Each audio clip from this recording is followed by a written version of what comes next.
आप सबको हमारी तरफ से राधे राधे। तो दोस्ते आज हम आप सबके बीच में बहुत सुंदर प्यारा सा सोहर गीत लेके आए बनी और ज़रूर सुनब जा। कैसा लगल हमार गीत कमेंट में लिख के बताई जा।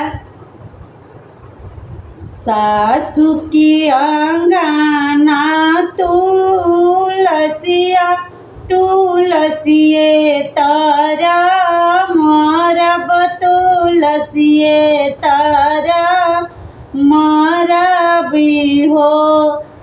ए ललना बड़ी जोरा बथेला का मरिया तयब नाही जिया बिया बनाही जिया बहो।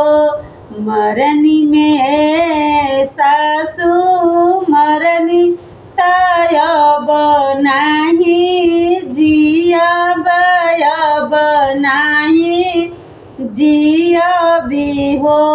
ए सासुर रे परसाऊ पबबा कसवा बा कसवा हमरो देखी बा कसवा हमरो देखी नु हो।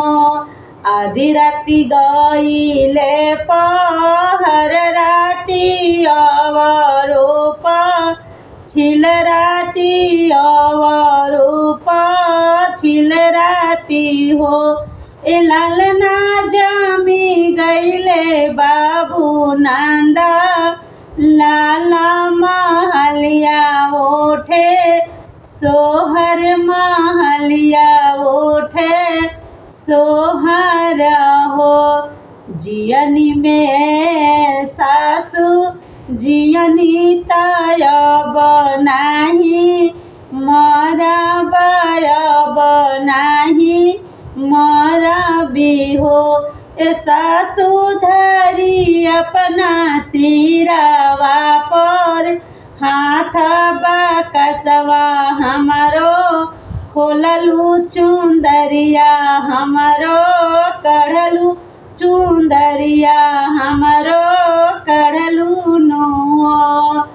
मरनी तये गोतीन मरनी में अब नाही जिया बियब नाही जिया बहो।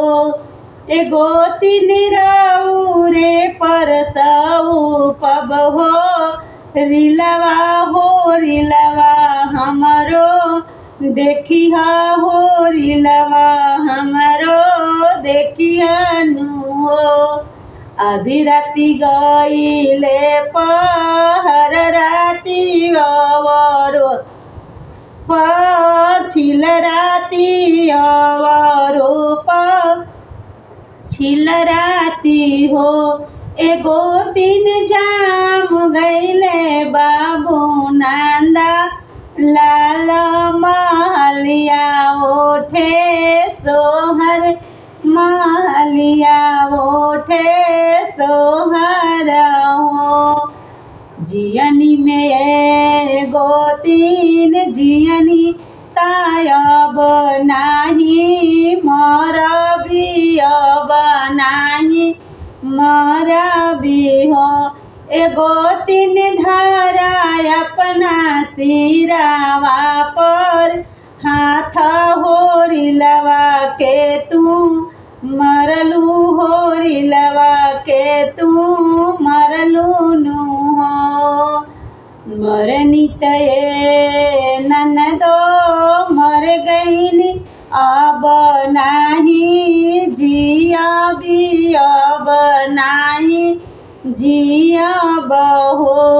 ए ननदो बड़ा जोरा बथेला का पारा तयब नाही जियाब अब नाही जियाब हो।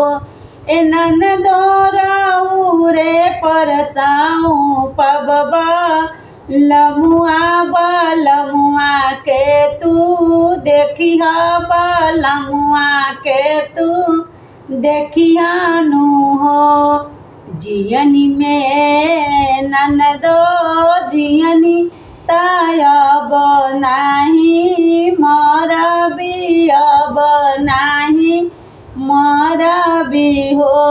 ए ननदो धारा अपना सिरावा पर हाथ बालमुआ संगवा सुतलु बालमुआ संगवा सुतलु नु हो।